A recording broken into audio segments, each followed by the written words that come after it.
శ్రీమాత్రే నమ. జై గురు దత్తాత్రేయ నమ. ఈ వీడియోలో మనం మేషరాశి వారికి 2025 సంవత్సరం మార్చి నెల మాస ఫలితాలు తెలుసుకునే ప్రయత్నం చేద్దాం.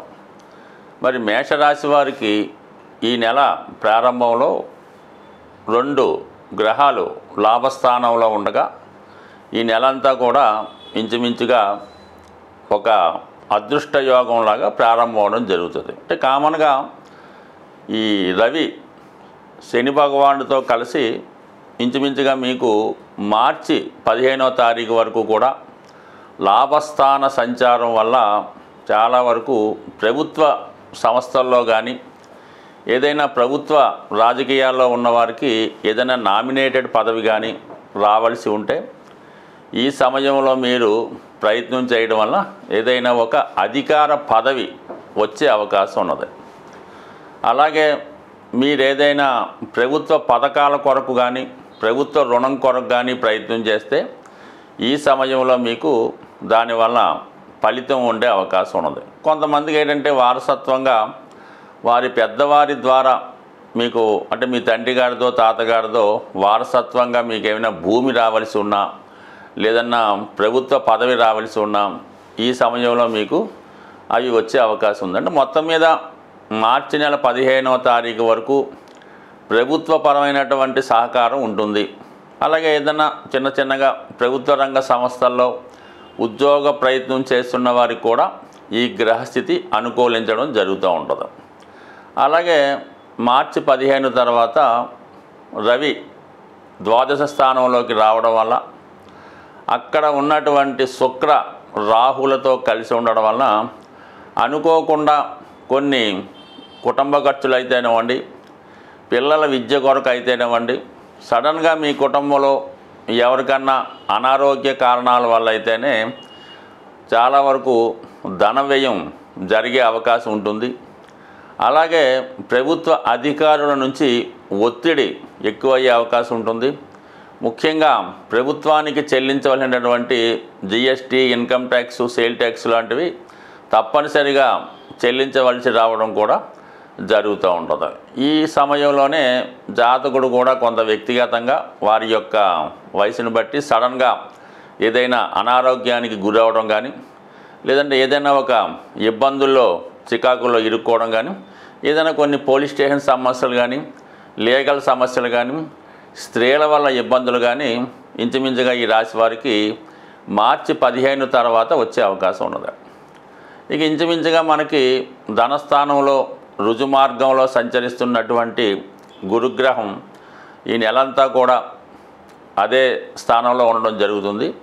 భాగ్యాధిపతిగా ధనస్థాన సంచారం వల్ల మీకు అటు తండ్రి గారి ద్వారా అయితేనే మీ యొక్క పూర్వపుణ్యం వల్ల అయితేనే అలాగే మీ యొక్క వ్యక్తిగత సామర్థ్యం వల్ల అయితేనే ధన సహకారం లభిస్తుంది. అలాగే కుటుంబంలో శుభకార్యాలు జరగడానికి కానీ కుటుంబంలో ఒకరికి ఏదైనా ఉన్నత ఉద్యోగం ద్వారా కానీ ఉన్నత విద్యలో ప్రవేశం కొరకు కానీ ప్రయత్నం చేయడం వల్ల అది సక్సెస్ అవ్వడం వల్ల లేదంటే కుటుంబంలో ఒకరికి వివాహం జరగడం వల్ల కుటుంబంలో ఒకరు మీకు కొంతవరకు వారు ఆనందంగా వేరే ప్రాంతానికో దూరంగా వెళ్ళడం జరుగుతుంది.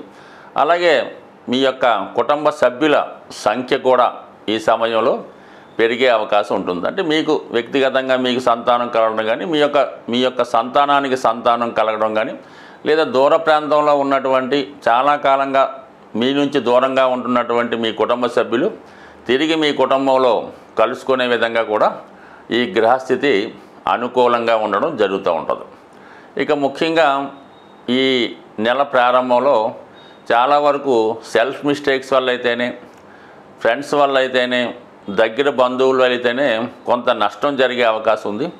విద్యార్థులు వారి యొక్క ఉన్నత విద్య కొరకు వారికి కావాల్సినటువంటి కంప్యూటర్లు ఎలక్ట్రానిక్ పరికరాల కొరకు ధనాన్ని వెచ్చించడం కొద్దిగా విలువైనటువంటి సామగ్రి వాళ్ళ అవసరాల కొరకు కొనుక్కునే అవకాశం ఉంది. అంటే ముఖ్యంగా మరి కుజుడు మరి ఈ నెలంతా కూడా కుజుడు తృతీయ స్థానంలోనే సంచరించడం జరుగుతూ ఉంటుంది. అంటే ఈ సమయంలో జాతకుడు ఏదైనా పని ధైర్యంగా చేపట్టగలిగి ముందుకెళ్ళే అవకాశం ఉంటుంది. ఎవరైనా ఏదైనా క్రీడా రంగంలో ఉన్నవారు కానీ పోలీస్ డిపార్ట్మెంట్లో కానీ రియల్ ఎస్టేట్ రంగంలో ఉన్నవారికి చాలా వరకు ప్రోత్సాహకరంగా ఉంటుంది.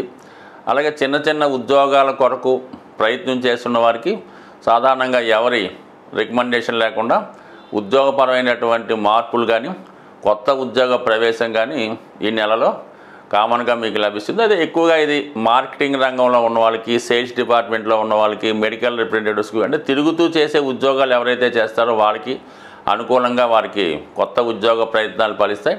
అలాగే రియల్ ఎస్టేట్ రంగంలో సెల్ఫ్గా చేస్తున్న వారికి కానీ, అలాగే మరి ఏదన్నా గనులు, భూములు, వైద్యం సంబంధించిన వారికి కూడా చాలా వరకు ఈ గ్రహస్థితి ప్రోత్సాహకరంగా ఉంది. అయితే ఈ సమయంలో ఏంటంటే ఏదైనా ఆదాయం కన్నా ఖర్చు ఎక్కువ జరిగే అవకాశం ఉన్నది. మనకి ధనాన్ని ఇచ్చే స్థానాల్లో ఉన్నటువంటి గురువు, శని, రవి ఉంటే అదే వ్యయ స్థానంలో ఈ మార్చి 15 తర్వాత రవి, రాహువు, శుక్రగ్రహాలు అలాగే బుధగ్రహ ప్రవేశం వల్ల చాలా వరకు ఏదో ఒక ఖర్చు మరి జాతకుడికి రావడం వల్ల ఆదాయం కన్నా ఖర్చు ఎక్కువయ్యే అవకాశం ఉంది. కాబట్టి ఫైనాన్స్ విషయంలో బ్యాలెన్స్ షీట్ కరెక్ట్గా వేసుకుంటే మంచిది.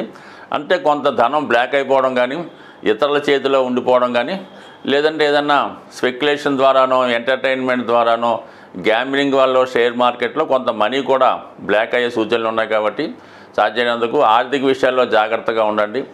పరిచయం లేని వారితో ఎటువంటి లావాదేవీలు పెట్టుకోవద్దు. ఏదైనా మీ యొక్క వరకు వ్యక్తిగతంగా బాగుంది తప్ప ఇతరుల వల్ల నష్టపోయే అవకాశం ఉంది. కాబట్టి సాధ్యమైనంత వరకు ఇతరులని నమ్మకుండా సొంతంగా దగ్గరుండి ఏ వ్యవహారం చేసుకున్నా చాలా వరకు సక్సెస్గానే ఉంటుంది. మన గ్రహాలన్నీ కూడా ఈ గోచారాన్ని, ఈ గ్రహాల యొక్క స్థితిని అనుసరిస్తున్న వారు ఉగాది రోజు అంటే మళ్ళా గ్రహాలకి కొత్త లెక్క స్టార్ట్ అవుతుందన్నమాట. ఆ రోజే మన కొత్త పంచాంగం ప్రారంభమవుతుంది. ఆ గ్రహాలు ఆ రోజు నుంచి వాటి యొక్క పదవులు కూడా మారుతూ ఉంటాయి. టెక్నికల్గా అది పంచాంగ శ్రవణం చేస్తున్నవారు రాజు ఎవరు, మంత్రి ఎవరు చెప్పడం జరుగుతుంటుంది.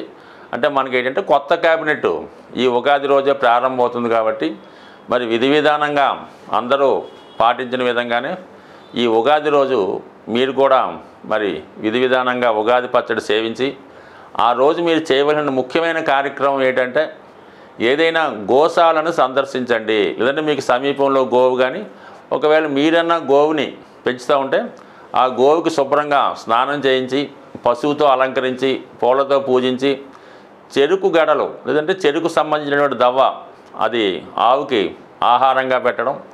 అది కుదరని వారు ఒక బెల్లం మొక్క చక్కగా మంచి కడిగినటువంటి ఇస్త్రాకులో కానీ, ప్లేట్లో కానీ పెట్టి విధి విధానంగా ఆవుకి పెట్టి ఆవుకి 3 ప్రదక్షిణలు చేయడం వల్ల ఈ ఉగాది మీకు చాలా ఐశ్వర్యాన్ని ఇవ్వడం జరుగుతుంటుంది. అంటే గోవే సంపద. అటు గోవుల వల్లే మనకి ఇవన్నీ కలగడం జరుగుతూ ఉంటాయి. కామధేనువు అంటే పూర్వకాలంలో సంపద అంతా కూడా గోవుల రూపంలోనే లెక్కిస్తూ ఉంటారు.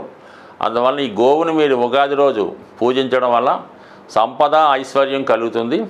ఇంకో ముఖ్యమైన గమనిక ఏంటంటే మనకి ఈ ఆదివారం రోజు ఈ ఉగాది రావడం వల్ల చాలామంది ఈ ఆదివారం రోజు చాలా ఎంటర్టైన్మెంట్లోను, విందు వినోదాల్లో ములుగు తేలుతుంటారు. కాబట్టి కేవలం ఈ ఒక్కరోజు మాత్రం దయచేసి అటువంటి ఎంటర్టైన్మెంట్ జోలికి వెళ్లకుండా ప్రశాంతంగా ఏ చాగంటి కోటేశ్వరరావు గారి ప్రవచనం వినటం కానీ, లేదంటే ఏదైనా భక్తి సినిమా వీక్షించి ఆ రోజు శుభ్రంగా ఇంటి దగ్గర చక్కగా ఉండి భార్య పిల్లలతో హ్యాపీగా కాలక్షేపం చేస్తూ మంచి కాలక్షేపం చేయడం వల్ల చాలా వరకు అంటే ఏదన్నా కొత్త సంవత్సరం రోజు చేసే ఫలితం మాత్రం ఆ సంవత్సరం అంతా ఉంటుంది. కాబట్టి సాధ్యమైనంత వరకు మరి ఆదివారం చాలామందికి చిన్న చిన్న బలహీనతలు ఉంటాయి. కాబట్టి ఈ ఒక్క రోజు మాత్రం మీరు దాన్ని తగ్గించుకోండి.